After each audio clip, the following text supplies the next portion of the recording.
እኔ ጸልያለሁ ለሶፎንያስ በቃ ውስጥ የደማው ሶፎንያስ ዋሲሁን ጀርባ ይሄንን ያጋለጠ የተባለን ሰው ማን ነው እና ይሄ ልጅ ማን ነው ያልከው ስክሪንሾት እኔንም በአብዛኛው በሚባል ኢትዮጵያውያንን አያሳምንም። አንዳንድ እሱ ላይም ያጠራጠሩኝ ነገሮች አሉ። የሆነ ችግር ያየውበት ችግር አለ። ይሄ ልጅም ከጋዜጠኛው ጋር አብሮ ተይዞ ሊጣራ ሊመረመር ይገባል።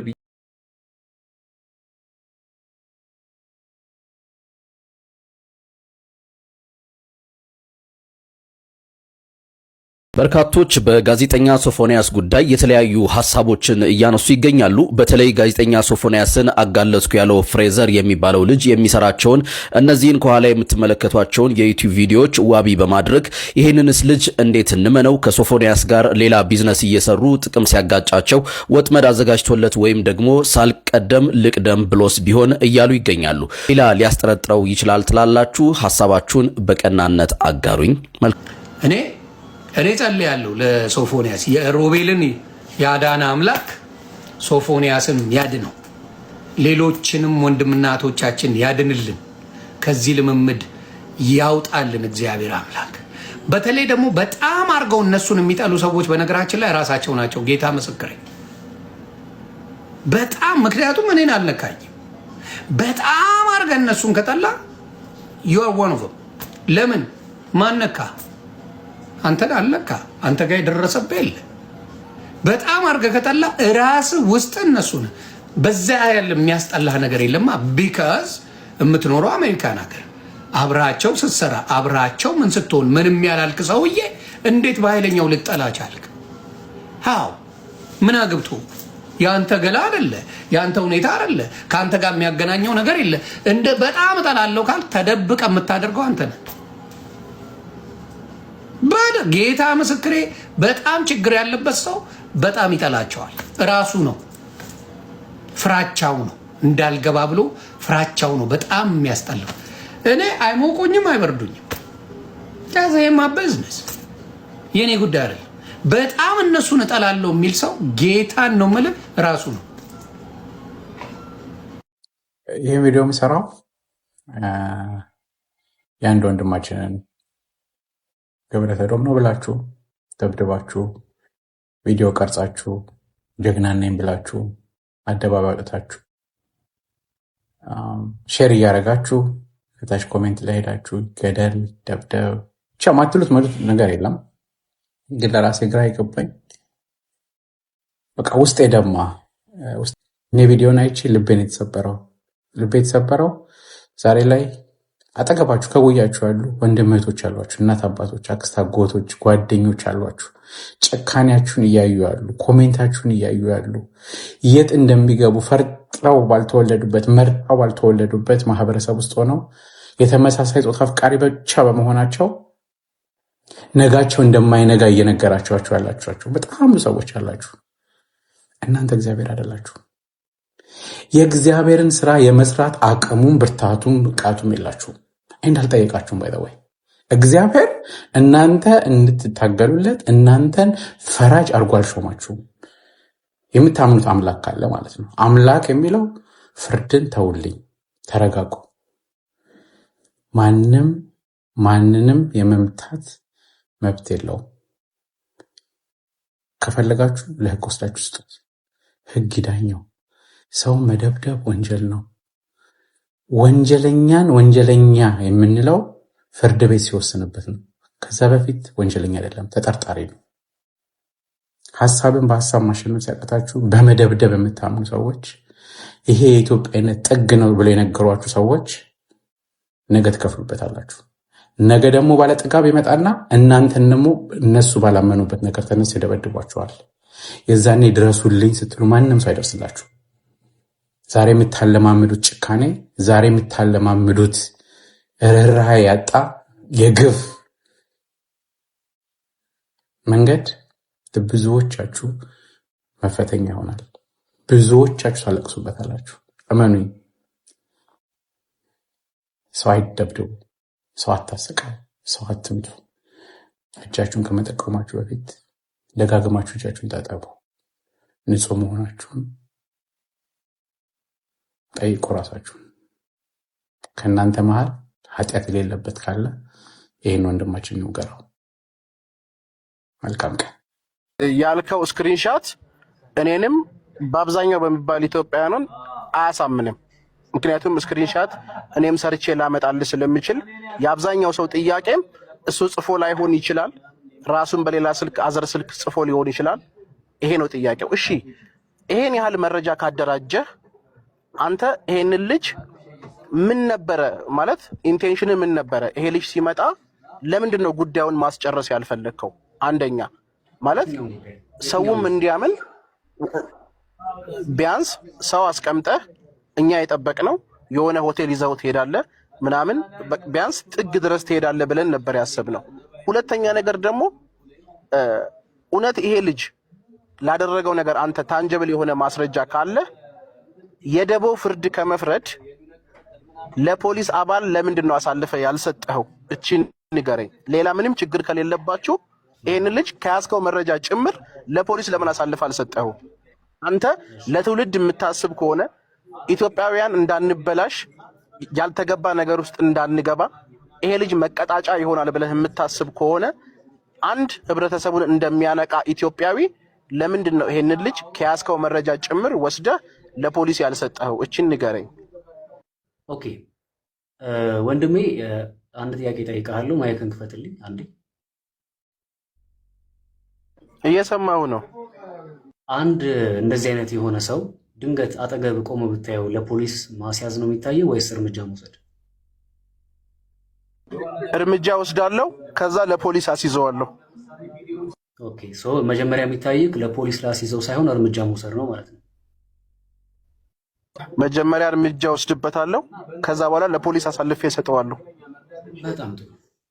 አሁን እኛ ጋም ሲመጣ አይተህ ከሆነ ወላ ዱላ ሁሉ አዘጋጅቼ ነበር፣ አጣና ሁሉ አዘጋጅቼ ነበር እሱን ለመምታት ማለት ነው። ግን ከዛ በኋላ ግን ስናስበው አስበው ይሄ ሰው ወንጀለኛ እንደሆነ ብቻ የሚያረጋግጥ ፋይል ከተገኘ ለህግ ማጋለጥ ወይ ደግሞ ሚዲያ ላይ መልቀቁ እና ህግ አካላቶች እንዲያዩት ማድረጉ በራሱ ራሱን ቻለ ወንጀል ስለሆነ በዚህ መንገድ ይቀጣል ብዬ ስላሰብኩኝ ነው ያን ነገር ያደረግነው። ሲቀጥል ያንን ኃይል ለምን ተጠቀማችሁ ለሚለው ጥያቄ የአጋጣሚ ጉዳይ ሆኖ ዛሬ ኢንተርቪው ሰጥቻለሁ። ሙሉን ታገኙታላችሁ። ግን ልንገራችሁ እዚህ ጋር እየሄዳችሁ በነበራችሁበት ሰዓት ላይ እየሄድን በነበረበት ሰዓት ላይ ድንገት እስቲ ቪዲዮውን ተመልከቱት። ቆርቆሮ ይታያችኋል እዛ ጋር የፈረሰ ስፍራ። ይሄ ምንድነው? ፎቅ ሊሰራ ሲል የሚታጠርበት አጥር ማለት ነው። ወይ ፍሬዘር ለምንድን ነው የአይን እማኝ ብለህ ሰዎች ልጆች ሰብስበህ ቪዲዮ ቀረጽክበት ምክንያት ሪዝንህ ምንድን ነው? የአይን እማኝ ብለህ እዛ ጋር ምንድነው የተባለው? አንተ ራስህ እንደዚህ አይነት ነገር ነህ ምናምን የሚባል ነገሮች ተነስቷል። ሲቀጥል ደግሞ እሱ አይደለም የሚልም ነገር ጥያቄ ተነስቷል። ለዛ ነው እንደዛ ያደረኩት። ተመለሰልህ? ስለዚህ መጀመሪያም የሰራኸው ስራ ወይም መጀመሪያ ያደረከው ነገር ህዝቡን አላሳመነውም ማለት ነው አይደለ? እንዴ እኔ ቢያምን ባያምን ለራሱ እኮ ነው። ለኔ እንደው የሚያምነው ቢያምን ባያምን ለራሱ ነው። እኔ እውነትም ማጋለጥ ነው ስራዬ። እንደዚህ የተጨበጠ ማስረጃ ማለት በጣም የገረምከኝ ማለት ነው። አንድ የተረዳሁትን ነገር ልንገርህ። ከአንተ ስክሪንሾቱን አቀናብረን ያመጣው አልከኝ ማለት ምን አይነት አይምሮ ነው ያለህ አንተ? እንዴት ነው አቀናብረህ ምናምን የምትለኝ? ቆይ እንደዚህ አይነት ነገር ቆይ ከዚህም ውጪ ብዙ ወንዶች ብለህ ስትናገር ነበር ሰምቻለሁ። ለምንድን ነው አንተን መርጠው የሚጠይቁ? ለምን አይጠይቁንም? ሁለተኛው ነገር ደግሞ እኔና አንተ ያልጨረስነው ጉዳይ አለ፣ የምንገናኝበት ቦታ አለ ብለከዋል። የት ነው የምትገናኙት? ምንድን ያልጨረሰው? ሚዲያ ላይ አጋልጣለሁ ነው በቃ። ያልጨረስነው ነገር አለ ማለት ሚዲያ ላይ ጉድህን ገና አጋልጣለሁ ነው። የዛ ሰዓት አላጋለጥኩም ጉድህን አይደለ? እሱን እኮ ኦልሬዲ አጋልጠሃል። የተቀነባበረ ቪዲዮ ነው አይደል የደረሳችሁ? እሱን ኦልሬዲ አጋልጠኸዋል። ተጋልጧል። ከተጋለጠ በኋላ ኖ ድጋሚ የሰራኸው ቪዲዮ ላይ እኔ እናንተ አልጨረስንም የምንገናኝበት ቦታ አለ ብለኸዋል ይሄን ልጅ። ስለዚህ የት ነው የምትገናኙት ከዚህ ልጅ ጋር? ያልጨረሳችሁት ጉዳይ ምንድነው? ወዳጄ ምንድነው ቃላት መሰነጥቀው? አልጨረስንም ማለት ባጭሩ እዚህ ጋር የተከናወነው ነገር በሙሉ አጋልጣለሁ ነው በቃ አለቀ። ጀስት ፖዚቲቭ ቲንከር ነው ብራዘር። ኖ አይደለም፣ የምንገናኝበት ቦታ አለ ብለኸዋል። ስፔሲፊካሊ የምንገናኝበት ቦታ አለ።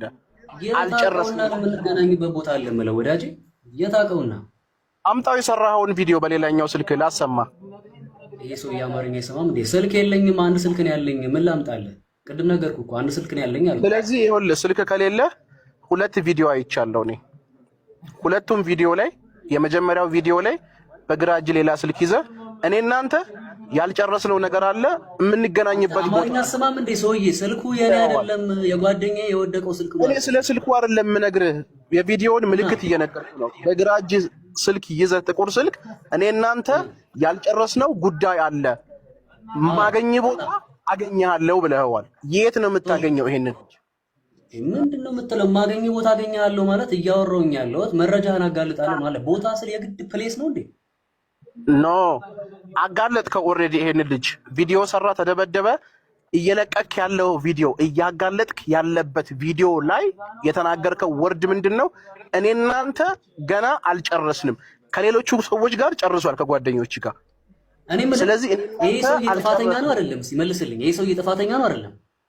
እርግጠኛ አይደለሁም።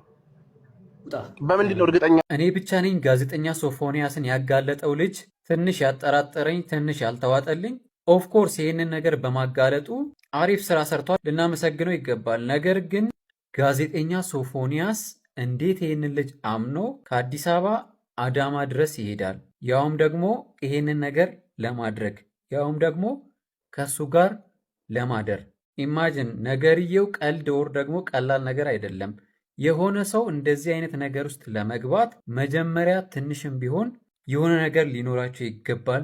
የሆነ መግባባት፣ የሆነ መገናኘት፣ የሆነ ቅርርብ ሊኖራቸው ይገባል። ያለበለዚያ ግን ከአዲስ አበባ አዳማ ድረስ ዝም ብላችሁ ተነስታችሁ የምትሄዱት ነገር አይደለም። ስለዚህ ይሄ ልጅም ከጋዜጠኛው ጋር አብሮ ተይዞ ሊጣራ ሊመረመር ይገባል ብዬ አስባለሁ። ካልሆነ ግን ከዚህ ጉዳይ ጀርባ ያለው ነገር ማንም ሳይረዳው ማንም ሳይገባው ወደ ሌላ ነገር ሊያመራ ይችላል። አስቡት፣ የሆነን ሰው ለማጋለጥ ብላችሁ በዚህ ደረጃ እንደዚህ አይነት ንግግር ታወራላችሁ። እኔ ብሆን ምንም ያክል ነገሩን ለማጋለጥ ብፈልግ እንደዚህ አይነት ቃላቶችን ተጠቅሜ ከአዲስ አበባ አዳማ ድረስ ለማምጣት እንደዚህ ማውራ አይመስለኝም። እዚህ ጋር ሊሰመረበት የሚገባ ልጁ እንደዛ ነው ብዬ እያወራው ኦር ደግሞ እየፈረርኩበት ኦር ደግሞ ነጥዬ እያወጣሁት አይደለም። ነገር ግን የዚህ ልጅም ጉዳይ ሊጣራ ንጹህ ሊሆን ይገባል ብዬ አስባለሁ።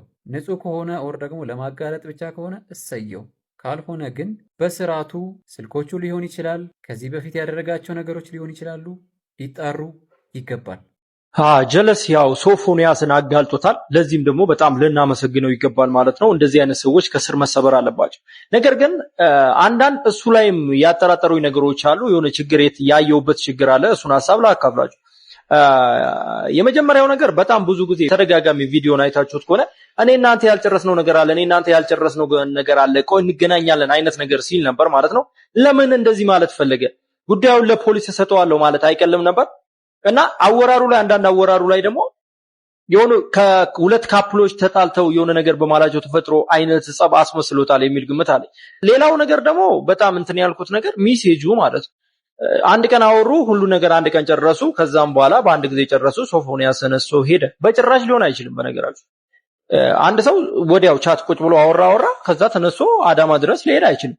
ያ ማለት ምንድነው? ሚሴጅ ያወሩበት ሚሴጅ ላይ የሆነ ችግር አለ ማለት ነው። ወይ እሱ የሚመቸው ሚሴጅ ብቻ ለይቶ አሳይቶናል ማለት ነው። ሌላ ሚሴጆች አሉ ወይ በስልክ ያወሩትም ነገር አለ የሚል ግምት አለኝ ማለት ነው። አይሽ እዚህ ነገር ላይ ምንም አይነት ሐሳብ ባልሰጥ ጥሩ ነበረ። ግን ያው እናንተ ሪስፔክት ስለማደርግ እንዳደረጋችሁ አድርጉኝ ብዬ ነው እዚህ ነገር ላይ ሪያክት የማደርገው። ለማንኛውም ዛሬ ባየሁት ነገር የተሰማኝን ስሜት ነው በዚህ ማጋራቸው። እውነታ ነው የሚል ነገር የለውም።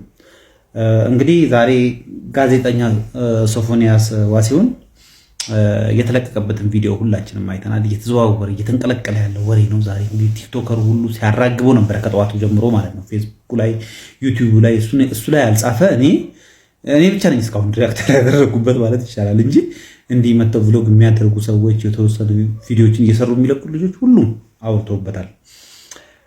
እኔ ዝም ብዬ ነገሩን ሳየው የነበርኩበት ቦታ ትንሽ የኔትወርክ መቆራረጥ ችግር ስለነበረበት አንድ ዙር ነው ማየትና መጨረስ የቻልኩት እና ነገርየውን ሳየው በጣም የፈጠነ ነው ሁሉም ነገር ማለት ነውና ሁሉም ነገር የሆነው ዲሴምበር 6 ነው። ዛሬ እንግዲህ 3ኛ ቀኑ ነው። ዛሬ 9 ነው። በዚህ ፍጥነት ይሄ ሁሉ ነገር በአንዴ ሊሆን ይችላል ወይ ብዬ የራሴ ግምታዊ ነገር ነውና ሊሆን ይችላል ወይ ብዬ ሳስበው ትንሽ ነገሩ አጠራጣሪ ሆነብኝ። ያለውን ነገር ባለበት ዝም ብዬ ተቀበልኩትና እንደው ምን ያህል እውነት ይሆናል ይሄ ነገር ብዬ ሳስበው ኦልሞስት 90% ገደማ እውነት የሚሆን ነገር ያለው ይመስለኛል። እነኚህ ሁለት ግሩፖች በነገራችን ላይ ፖሊስ ምርመራ ያደርግባቸው ይገባል ብዬ አስባለሁ። ሁለቱም ቪዲዮውን የለቀቁትም ቀድሞ ስላወሩ ትክክለኛ ናቸው ማለት አይደለም። እነሱም ቢሆን እውነተኛ ከሆኑ የለቀቁት ነገር ትክክለኛ ነገር ከሆነ ሞባይላቸው ተወስዶ ይሄ መረጃ ጋዘር ያደረጉበት ነገር ተወስዶ ፎረንሲክ ምርመራ ተደርጎበት በደንብ በቀላሉ ሊረጋገጥ የሚችል ነው። እኛ ላይ ለምሳሌ እንደ ቪዲዮ ሰርተውት የለቀቁትም ብቻ አይደለም ፎረንሲክ ምርመራ ሊደረግባቸው ይገባል ብዬ አስባለሁ። የእሱም ጋር ያለው ሞባይል ተወስዶ ፎረንሲክ ምርመራ ሊደረግ ይሄ ነገር ትክክል ነው ትክክል አይደለም የሚለው ነገር መጀመሪያ መጣራት አለበት። ይሄ ግን እስኪሆን ድረስ ሁለቱንም ግሩፕ አሬስት ማድረግ አለበት ፖሊስ ብዬ አስባለሁ። ነፃ ከሆኑ የአዳማዎቹ ልጆች ነፃነታቸው ንጹህ ያወጣቸዋል። ኢትስ ኖርማል። ምናልባት ይሄን ነገር ካሉበትም ደግሞ የወንጀለኛ ተባባሪ ናቸው ወይስ የወንጀሉ አካል ናቸው የሚለውን ነገር ታይቶ እንግዲህ ቅጣት የሚገባውን ቅጣት ማግኘት አለባቸው። ቀድሞ ባወራ አይደለም። ቀድሞ ለአለቃ ሄደ ፈጥነ ስላቃጠርክ አንተ ትክክል ነህ ማለት አይደለም። እነሱ ቀድሞ መጥተው ዩቲዩብ ላይ ለቀዋል። እሱም ፌስቡክ ላይ የሆነ የለቀቀው ነገር አለ። ሁሉንም ነገር ግን ስታዩት በ3 ቀን ጊዜ ውስጥ ይሄ ሁሉ ጥቅጥቅ ያለ ነገር ይከሰታል ብዬ አላስብም። እና ከሆነም እንግዲህ ያው መክፈል ያለባቸውን ነገር መክፈል አለባቸው ጥፋተኞቹ ብዬ ነው የማስበው። በሁለተኛ ነገር ከ8 ሰዓት በፊት አንድ መረጃ ጌጡ ተመስገን ላይ ተለቆ አየሁ። አሻም ሚዲያ ምንድን ነው የሚለው ለሶፎንያስ ደውሎልን ነበር እና በቃ አሁን ራሴን በቃ ወደ ጸበል ገብቻለሁ፣ ከእንግዲህ በኋላ ራሴንም ለማስተካከል ጸበል ገብቻለሁ ምናምን የሚል መልእክት ብቻ ነው ያስተላለፈው እና ከዛ በላይ ሊያወራን አልቻለም የሚል ነገር ነው እዛ ላይ የተላለፈው ማለት ነው። እኔ ዝም ብዬ ሳየው እንዲህ ያለ ወንጀል የሰሩ ሰዎች በኢትዮጵያ ሕግ መሰረት ቱ ዘ ሚኒመም ከ10 ዓመት እስከ 25 ዓመት ያስፈርድባቸዋል። የኢትዮጵያ ኦርቶዶክስ ቤተክርስቲያን ጸበል ደብራት በሙሉ ግን ወንጀለኞችን የሚቀበሉ አይደሉም። ልክ ነው፣ ንስሐ የሚገቡ ሰዎች እዛ ይሄዳሉ፣ ይጠመቃሉ። እንዲህ ያለ ግን ክሪቲካል ወንጀል የሰሩ ሰዎች መጀመሪያ የህግ ፍርዳቸውን ቢጨርሱ ጥሩ ነው ብዬ አስባለሁ። ካለበለዛ ለቤተክርስቲያኗም ጥሩ ይሆናል ብዬ አላስብም። እኛ እንዲህ ያለ ወንጀል የሰሩ ሰዎች ልክ ነው ንስሐ ሲገቡ እንቀበላለን፣ ግን ደግሞ የእስር ዓለማዊ ነገራቸውንም ጨርሰው መምጣት አለባቸው። ወንጀል ሰርታ እዛ መሸሸግ የለብህም። ይሄንን ልጅ ያያችሁ ሰዎች የትኛውም ጸበል ቦታ ላይ ካለ ለመንግስት ሰዎች ጠቁ፣ መያዝ አለበት። 10 ዓመት የሚፈረድበት 25 ዓመት የሚፈረድበት ክሱን ጨርሶ ፍርዱን ጨርሶ መጥቶ ንስሐ መግባትም ካለበት ጸበል መግባትም ካለበት ይገባል። ወይ ደግሞ እዛው እስር ቤት ሆኖ ፍርዱን እየተከታተለ እዛ ንስሐ መግባት ይችላል። እያጠፉ ልክ የልብን አድርሶ ሮጦ ጸበል መሄድ እኔ ትክክል ነው ብዬ አላስብም። ይሄን ነገር ኮምፕሊትሊ እቃወማለሁ እኔ ኦርቶዶክስ እንደመሆኔም ማለት ነው። ሌላኛው ነገር ምንድነው? እስቲ እንደው ብዙ ቀና ልብ ያላችሁ ሰዎች አላችሁ፣ አብሰው እናቷ አጠገብ ያላችሁ ወንድም እህቶች ካላችሁ እንግዲህ ይሄ ልጅ እነሱ የት እንደሚውል አያውቁም። እነሱን ምንም ሊያስጠይቅ የሚችል ነገር የለም እና እነሱ ኒውትራል ናቸው፣ ንጹህ ናቸው። ዛሬ ሀበሻ የሆነ ነገር ልክ ሲፈጠር ምንድነው ከንፈር በመምጠጥ ሰዎችን በማንቋጠጥ ራሳቸው የተሸከሙት የመርዶ ነው የወረደባቸው። ልክ የሞት ያህል ነው ልጃቸውን የሚያጡት በነገራችን ላይ ማለት ነው። ሞቷል ዛሬ ይሄ ልጅ ሶፎንያስ ዛሬ ነው የሞተው፣ ለእናቱ ማለት ነው። ሀዘን ላይ ነች በዚህ ሰዓት አለንልሽ። ምክንያቱም እሷም ራሷ ላይ ጉዳት እንዳታደርስ ወገን ዘመድ የሆናችሁ ሰዎች ኢቨን ጎረቤት ሄዳችሁ ልታጽናኗት ይገባል። አይዞሽ በቃ አንቺ ማድረግ ያለብሽን ያህል ያቅምሽናል ታግለሽ እዚህ አድርሰሻል። ይሄ የእሱ ውሳኔ ነው። አንቺ ከዚህ ውስጥ ምንም ነገር ውስጥ የለሽም ብላችሁ ልታጽናኗት ይገባል። ሰው ለሰው መቆም ማለት በችግር ጊዜ በዚህ ሰዓት በየመንገዱ የምታገኟትም ሰዎች በሌላ ሰው ጥፋት 18 ዓመት በሞላው ልጅ ጥፋት እሱ እንደውም 32 ዓመት 33 ዓመቱ ነው ዛሬ ራሱ ከተናገረው ነገር ተነስቼ ማለት ነው 33 ዓመት በሞላው ልጅ በተደረገ ድርጊት ቤተሰቦቹ ላይ ምንም አይነት እንትን እንድትወስዱባቸው አልፈልግም። ዛር ኒውትራል። እንደውም በዚህ ሰዓት ልታስተዛዝኗቸው፣ ልትረዷቸው ይገባል። ኬር ስጧቸው ለማለት ፈልጋለሁ። ከሶፎንያስ ጋር በተገናኘ መልኩ በጣም ማህበራዊ ሚዲያዎች አሁንም እየተዘዋወሩ ይገኛሉ። እኔ ግን ከሶፎንያስ ዋሲሁን ጀርባ ይሄንን ያጋለጠ የተባለን ሰው ማን ነው ምንድነው የሚለውን ለማየት ሞክሬ ነበር እንደ ጋዜጠኛ። የሱ የተለያዩ ዩቲዩቦች ላይ የሚጭናቸው ቪዲዮዎች እና ይሄ ልጅ ማን ነው ምንድነው የሚለው ነገር እኔ ራሱ እያወዛገበኝ ነው። ከዛ ባሻገር ይሄ ልጅ ከጠራው በኋላ ማስደብደቡ ተገቢ ነው ወይ የሚለው ራሱ ሌላ ጥያቄ ነው። እውነት ለመናገር ትክክል አይመስለኝም። ምክንያቱም ለህግ ነው ማቅረብ ያለበት እንጂ ማስደብደብን ምንስ አመጣው? እና በጣም ብዙ የሚያወዛግቡ ጉዳዮች እየመጡ ነው ያሉት። እና የሶፊ ጉዳይ ሲነሳ የእናቱ ናቸው። እግዚአብሔር አምላክ ይጠብቃቸው። እሱም እንግዲህ ጸበል ነኝ ብሏል። እግዚአብሔር አምላክ ይጠብቀው ለማለት ነው። አሁንም ጀጅ ማድረግ አይቻልም።